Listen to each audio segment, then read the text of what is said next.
Durable Story, Episode 12, After the Teeth. The desert finally stopped screaming. The render alpha's carcass slumped sideways with a shudder that rattled loose stones nearby. Dust drifted gently. The air hummed with the fading echoes of claws, steels, and terrified shouting. Mark stood in the center of it all, his chest rising and falling in a strangely even breaths. He expected to feel shattered. He expected his arms to ache, legs to tremble, lungs to burn. Instead, he felt steady, still too steady. His training had taught him exactly how exhausted he should feel after something like this, but he wasn't. He looked down at his shoulder. The deep slice the render had carved there, ugly, bloody, terrifying, had already sealed. A faint, pale scar remained under the torn fabric, but nothing more. If it hadn't healed, the injury would have crippled him, maybe permanently ruined his fighting stance. But instead, his magic had reacted for the first time. He didn't understand it, but he felt it. A faint heat still pulsed somewhere in his chest. "Mark," Steve wheezed, limping towards him, holding his ribs. "I swear you were bleeding everywhere, and now you're not bleeding anywhere." Mark swallowed. "I don't really know what happened." But he did know. His magic, whatever durable meant, had responded in the moment of real danger. And part of him, even in fear, felt a faint spark of wonder. Before he could think more about it, Darcy flickered across the clearing. Not running, not stumbling, just appearing in clean, controlled microbursts of speed, placing her feet in the only dust-free spots she could find. "Move your hand," she instructed a wounded guard. Her hands blurred through cleaning, disinfecting, and bandaging, motions precise, rapid, and somehow gentle all at once, without disturbing so much as a grain of dirt near the wound. Her voice didn't waver as she slid the needle through the flesh in a blink. "Where'd you learn that?" Mark asked quietly. Darcy didn't look up. "Orphanage. Kids got hurt. Somebody had to fix them." Steve blinked at her, awestruck. "Your speed is insane." Darcy flickered to the wagon, returned with clean cloth, and tied a perfect tourniquet before the last mote of dust she displaced finished settling. "It's faster than earlier," she admitted. "It feels sharper." Steve whistled. "I want that." "You can't handle that," Darcy shot back. Bob popped up beside them, jittery but excited. "Everything hurts, and I think I cried at least twice, but look!" He squeezed his eyes shut. His arm vanished, then reappeared. His torso flickered like a mirage. "I am the Desert Ghost," Bob announced dramatically. "Respect my spooky power." Nancy groaned. "Bob, stop before you pass out." "I will never stop a pass." He flickered and stumbled forward. "Ah, okay, maybe a little." Mark almost laughed. Almost. The tension in his chest loosened for one small moment. Nancy wasn't laughing, though. She knelt beside the alpha render. The strange bone dart she'd found, wrapped in cloth. The tip still glistened faintly with some kind of residue. Muted, dangerous. She examined it, turning it in the cloth, as though afraid to get closer. "This coating. I can't identify it. I don't have the equipment to test it out here." Nancy glanced at her vials, empty, dented, hardly fit for advanced mixtures.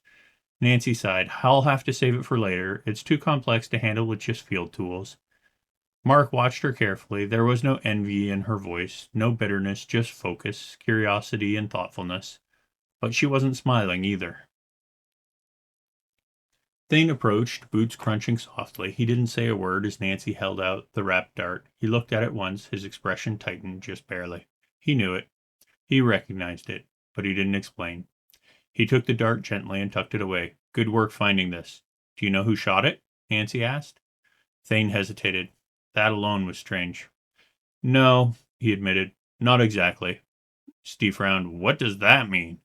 "It means," Thane said evenly, "that the shot came from people who don't leave traces, people who move unseen. I know what they're capable of, but not who they are." Mark blinked. "Are they dangerous?"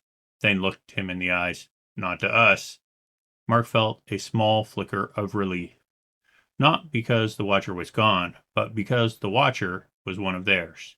A Firebird shadow. Silent, elite, hidden, even from Thane. Nancy shivered. "So, Firebird City sent somebody to protect us?"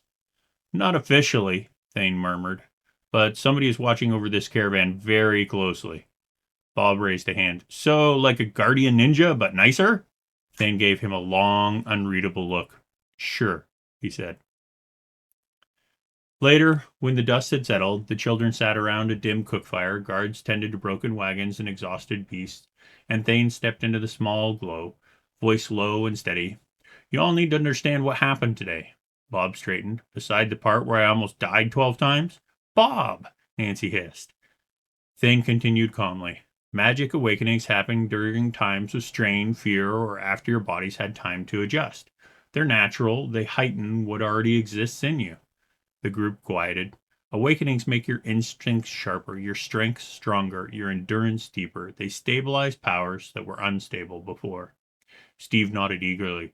Yeah, I feel different, way stronger. Watch this. He grabbed a damaged wagon brace and tried to bend it back into shape. It snapped in half. Everyone stared. Steve stared. Oops. Darcy smirked. Wow, that was terrible. Steve flushed. Shut up. I'll learn how to fix things properly later. Maybe somebody can teach me. That might be wise, Thane said dryly. Steve groaned. Thane turned to Darcy. Your speed is doubled, and more importantly, you've gained control. Few can manage that on their first true surge. Darcy didn't smile, but her eyes shone faintly. He turned to Bob. Your camouflage responded in the panic. Chaos made it stronger. That is common. Bob preened. Chaos is my friend. Nancy elbowed him. Thane's tone softened as he looked at her. Nancy, your next awakening hasn't come yet. That's normal. Not everyone awakens in the same battle. Yours will come when it's needed. Nancy nodded, quietly determined. Then Thane looked at Mark, not with confusion, not with suspicion, with recognition. You trained for years, he said. You know exactly how your body reacts to stress. And yet, you're not exhausted, not bleeding, and standing straighter than before. Mark swallowed. This is what awakenings do, Thane said. They change you in ways simple training cannot. Only the first is usually this intense.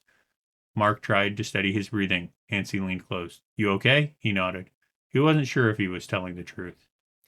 Later, as darkness settled across the desert, Mark found a quiet rise of stone overlooking the faintly glowing dunes. He sat heavily, the battle replaying in his mind in fragments, Steve shouting, Bob flickering in fear, Nancy throwing darts with trembling fingers, Darcy dragging a man twice her size out of danger, renders everywhere, claws, teeth, cold breath, and that moment when his shoulder tore open and something deep inside him decided, no. He took a trembling breath. He wasn't sure if he deserved that power. He wasn't sure if he deserved to have survived when others nearly didn't.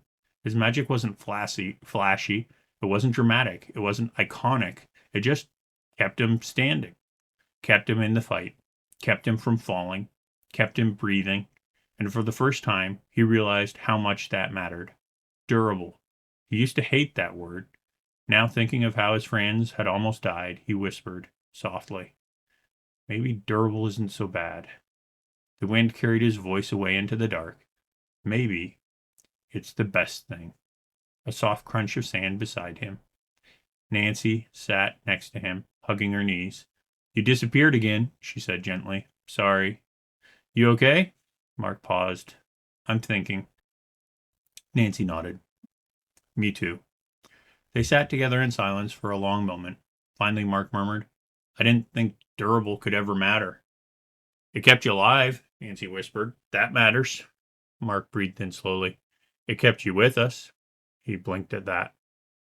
Nancy looked at him with soft determination. I'm glad it's you, Mark. His throat tightened. Me too, he whispered.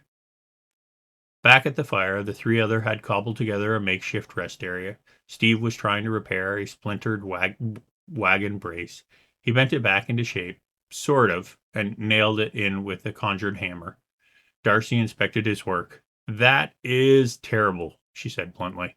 Steve groaned. I know. I'm gonna learn real fixing someday. Bob flickered beside Steve. Behold, the invisible assistant carpenter, Steve yelped. Stop doing that, Bob flickered. I can't help it. It feels tingly. Darcy rolled her eyes, but she didn't push him away. Nancy sat next to the fire, unwrapping the bone dart just enough to study the patterns in the coating residue. She sniffed cautiously, tapped it against the stone, examined the way the mixture clung to the carved bone. She frowned. I can't analyze this, she muttered. Not with what I have. I need better tools, a proper workspace. She wrapped it again carefully. I'll study it again later, she decided softly. Mark sat down beside the group, feeling settled, heavy and grounded, strong in a quiet way he'd never felt before. They talked. They laughed weakly. They breathed. And for the first time since the Render's attack, the world felt survivable. The sunrise spilled gold across the desert, stretching shadows over the repaired but wobbly wagons. Steve climbed up to test his repairs. The wheels shifted ominously. Yeah, Steve admitted, I definitely need to learn how to fix wagons properly. Bob nodded sagely. Yes, before we all die when this thing collapses. Darcy flickered past him. For the record, I am not catching you if it does. Nancy smiled as she packed her vials. Don't worry, I'll teach him. Eventually. Thane surveyed the horizon. We move! Form up! The group fell into place. Nancy took Mark's hand briefly. We're stronger today. Mark squeezed back. Yep, we are. Darcy flickered lightly, testing her doubled speed. Bob flickered at random, thrilled every time. Steve hefted a weapon and winced at how easily it swung in his grip. Nancy tucked the wrapped dart away for future study. And Mark lifted his shield. He didn't feel mythical. He didn't feel unbeatable. He didn't feel destined. He felt durable. Steady, grounded, still standing, which, he realized, might be the most important thing a person could be. Let's go, he said, and together the five of them walked north towards Mountain Fort, towards answers, towards danger, towards the future, towards adventure. With shadows watching from afar and the sun rising warm behind them.